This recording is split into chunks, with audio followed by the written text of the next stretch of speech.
2007년 서프라임 모기지 사태, 부동산 시장이 계속해서 오를 것이라는 근거 없는 낙관과 또 금융기관의 방만으로 2008년 미국 금융시장을 완전히 무너뜨린 아주 유명한 사건이죠. 우리가 상식적으로 생각을 해봤을 때 이런 사태를 초래한 나쁜 놈들은 누굽니까? 그렇죠, 바로 미국의 금융기관들이죠. 이런 미국의 금융위기는 2008년을 기점으로 전 세계로, 특히 한국과 같은 신흥국을 강타하게 되는데요. 도대체 이런 일이 왜 벌어졌을까요?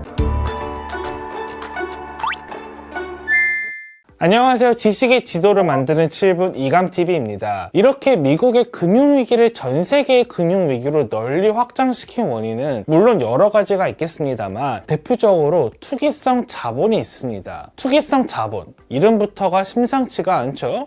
이들이 돈을 버는 방식은 쉽게 말해서 똑같은 채권을 싸게 사버리기 라고 할 수 있습니다. 채권이라는 것은 일정한 시기가 지나서 만기가 도래했을 때 일정한 크기의 돈을, 그러니까 원리금을 받을 수 있는 서류입니다. 쉽게 말해서 이런 거죠. 이 채권을 100만 원을 주고 사가면은 내가 1년 후에 100만 원에 더해서 이자 10만 원도 갚아줄게, 이런 약속을 하는 거죠. 그런데 여기에 미국 시장에서 거래되는 미국 채권이 있고 한국 같은 신흥국 시장에서 거래되는 한국 채권이 있다고 합시다. 그리고 두 채권 모두 만기는 1년이고 1년 후에 받는 원리금도 동일하다고 해볼게요. 쉽게 말해서 이쪽 채권이든 이쪽 채권이든 1년 후에 받게 될 돈은 똑같다는 거죠. 그런데 여기에 변수가 한 가지 더 추가됩니다. 선진국의 경우 상대적으로 경제가 이미 충분히 성장을 한 상태고 시장 변동성까지도 적은 편이기 때문에 시장 금리가 상대적으로 낮다는 거죠. 따라서 미국 같은 선진국에 투자하려는 투자자 입장에서는 미국 채권이 아주 매력적이라는 거죠.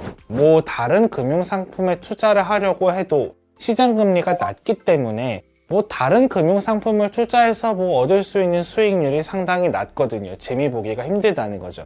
그러니까 차라리 그보다는 안전하게 일정한 원리금이 딱 보장이 되어 있는 채권이 훨씬 매력적인 선택지가 되는 겁니다. 반대로 한국과 같은 신흥국에서 투자하려는 투자자 입장에서는 이런 신흥국 채권, 한국 채권이 딱히 매력적이지가 않습니다. 왜냐하면 신흥국은 시장금리가 상대적으로 선진국보다는 높기 때문에 다른 금융상품들에 투자하면 재미를 볼 수가 있으니까요. 금리가 높으니까 다른 상품을 사면 훨씬 더 돈을 재밌게 벌 수 있는데 뭐하러 딱 정해진 만큼만 원리금을 주고 끝나는 채권을 사겠냐는 겁니다. 그렇죠? 이런 이유 때문에 미국 채권은 상대적으로 한국 채권에 비해서 더 비싸게 거래가 됩니다. 안정적이기 때문이죠. 자, 그런데 중요한 건 아까 뭐라고 했죠? 미국 채권이든 한국 채권이든 1년 만기가 지나고 나면 받게 되는 원리금은 동일하다고 했죠. 쉽게 말해서 이 둘은 똑같은 상품인데도 다른 나라라는 이유만으로 가격이 다른 겁니다. 여기 똑같은 햄버거가 있는데 미국에서는 이 햄버거를 10,000원에 팔고 있고요. 한국에서는 1,000원에 판다고 해볼게요. 여러분은 그러면 어떻게 할 것 같아요? 여러분이 순간이동 능력이 있어서 미국에서 한국을 왔다 갔다 할 수 있다고 하면은 어떻게 하시겠습니까? 당연히 한국에서 햄버거를 1,000원에 사서 미국에서 10,000원에 팔아버리면 돈을 엄청 많이 벌 수 있겠죠. 그냥 돈을 버는 정도가 아니라 확실하게 안전하게 햄버거 하나당 9,000원을 무조건 벌 수 있겠죠. 투기성 자본의 비결도 여기에 있습니다. 평소에는 투기성 자본은 안전성이 높은 10,000원짜리 미국 채권을 100개 들고 있다가 필요하면 딱 더 저렴한 1,000원짜리 한국 채권으로 바꿔버리는 겁니다. 그러면 한국 채권은 몇 개를 살 수 있을까요? 우리가 100만 원으로 지금 1,000원짜리를 사는 거기 때문에 1,000개를 살 수가 있겠죠? 그런데 두 채권은 사실 똑같은 원리금의 만기 때 돌려주는 채권이었잖아요. 즉, 투기성 자본은 그냥 앉아서 미국 채권을 한국 채권으로 바꾸는 것만으로도 안전하게 원리금을 원래 받을 것보다 만기 때 10배나 더 많이 벌 수 있는 겁니다. 쉽죠? 물론 그렇다고 해서 만기와 원리금이 같은 미국 채권과 한국 채권의 가격이 엄청나게 차이가 나거나 하지는 않습니다. 남의 돈을 먹는 게 원래 쉽지가 않잖아요. 가뜩이나 이거는 확실하게 돈을 벌 수 있는 방법인데 대신에 투기성 자본은 이걸 어마어마한 규모로 반복을 합니다. 아무리 작은 이익이라 하더라도 햄버거 하나에 9,000원이라 하더라도 그거를 수천 번, 수만 번 반복해버리면 꽤나 쏠쏠한 큰 이익이 되기 때문이죠. 한마디로 투기성 자본은 미국 채권과 한국 채권 간의 차익을 이용한 거래를 대규모로 반복함으로써 확실하면서도 큰 이익을 확보하려고 합니다. 심지어 여기서 끝이 아닙니다. 결국 투기성 자본은 미국 채권을 팔아서 한국 채권을 사들이기 때문에 미국 달러화를 한국 원화로 외환시장에서 바꿔서 들어와야 되는데요. 달러로 한국 시장에서 거래를 할 수는 없으니까요. 1달러를 1,000원에 바꿨다고 생각을 해볼게요. 그러면 무슨 일이 벌어지느냐? 이런 거래를 대규모로 하기 때문에 환율이 급락하게 됩니다. 1달러에 1,000원이었는데 1달러에 500원으로 떨어졌다고 한번 해볼게요. 이들은 차익 거래 후에 이제 자금을 회수하기 위해 다시 한국 원화를 미국 달러화로 바꾸게 되는데, 이때는 환율이 낮아진 상황이기 때문에 추가로 또 이익을 볼 수가 있게 됩니다. 환율이 여전히 1달러에 500원인 상황이라고 해볼게요. 1,000원에서 500원으로 지금 떨어진 거죠. 이들은 처음에 1,000원을 1달러로 바꿔서 한국 시장에 들어왔지만, 다시 한국 시장에서 나갈 때는 원화를 달러화로 바꿀 때는 1,000원을 이제 2달러로 바꿀 수 있게 되는 거죠. 1달러에 500원으로 떨어졌기 때문에 그냥 단순히 환전 과정에서도 이렇게 이익을 볼 수도 있다는 거죠. 이런 이익을 우리는 환차익이라고 합니다.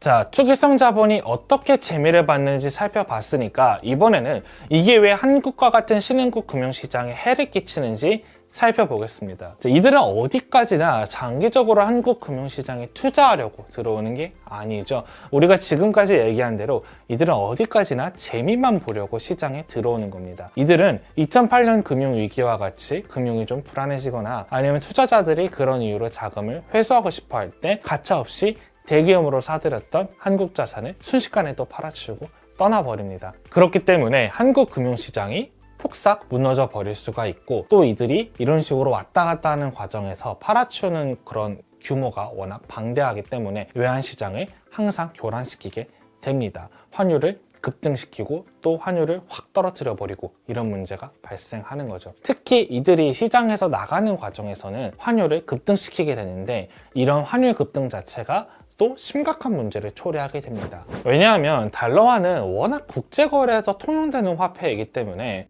우리나라가 해외에 진 빚이 있으면은 그거를 원화로 갚을 수 있는 게 아니라 전부 달러화로 갚아야 된단 말이에요. 예를 들어서 우리가 1달러를 소박하게 갚아야 되는데 환율이 1달러에 500원인 상황에서 1,000원으로 올랐다고 가정을 해볼게요. 그럼 우리는 원래는 500원으로 갚으면 됐는데 가만히 앉아 있었는데 갑자기 빚이 환율이 올랐다는 이유만으로 1,000원으로 올라버린 거예요. 완전 날벼락이죠. 아무것도 안 했는데 빚이 2배가 됐으니까. 이런 이유로 이제 투기성 자본이 우리나라를 우르르 빠져나가는 과정에서 금융시장은 물론이고 경제 자체가 흔들릴 수 있습니다. 대외 채무 상환 부담이 더 커지기 때문이죠. 이런 투기성 자본의 만행을 방지하기 위해 제안된 것이 바로 토빈세입니다. 토빈세의 목적은 단기 투기성 자본처럼 나쁜 녀석들의 유입은 막고 장기 투자 자금과 같이 필요한 착한 녀석들의 유입은 환영하는 데 있습니다. 방법은 간단합니다. 투기성 자본이 예를 들어서 미국 채권과 한국 채권 사이의 차익 거래를 통해 누릴 수 있는 수익률이 딱 3%라고 우리가 가정을 해볼게요. 그럼 우리는 딱 3.1%만큼의 세금을 외환 거래에 때리는 겁니다. 그렇다면 투기성 자본 입장에서는 더 이상 확실한 이익을 얻을 수 없기 때문에 우리나라 시장에 유입되지 않는 거죠. 그런데 또 문제가 있습니다. 만약 한국만 토빈세를 도입하면 어떻게 될까요? 결국 한국만 외환거래에 세금을 매기는 꼴이 되겠죠? 그렇다면 이미 유입되어 있던 모든 투기성 자본은 어떻게 할까요? 2008년 금융위기와 같은 이유가 없더라도 세금을 굳이 부담할 이유가 없기 때문에 전부 팔아치우고 토빈세가 없는 다른 나라로 떠나가 버리겠죠? 세금을 굳이 내고 싶지 않을 테니까. 따라서 토빈세가 정말 제대로 작동하기 위해서는, 즉 투기성 자본을 정말로 잘 차단할 수 있으려면 토빈세는 반드시 국제적인 공조하에 여러 국가들이 함께 도입할 필요가 있습니다. 나 혼자 도입해서 될 문제가 아니라는 거죠. 나쁜 놈을 잡고 싶으면은 나 혼자서 어떻게 할 문제가 아니라 우리 모두가 더 다 같이 잘해야 된다라는 얘기라고 할 수 있겠습니다.